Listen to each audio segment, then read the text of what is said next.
Des transferts de malades, des déplacements de soignants.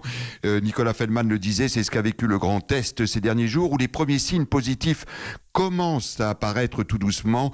Notre correspondant dans l'Est, Arthur Mbaché, nous le confirmera tout à l'heure dans le journal de 7h30.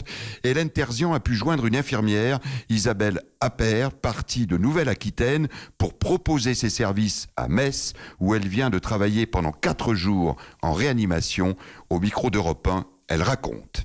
Nous rentrons avec quand même une grande satisfaction d'avoir accompli quelque chose d'important. On rentre fatigué aussi parce que nous avons été dans des services qui ne correspondaient pas forcément à notre compétence.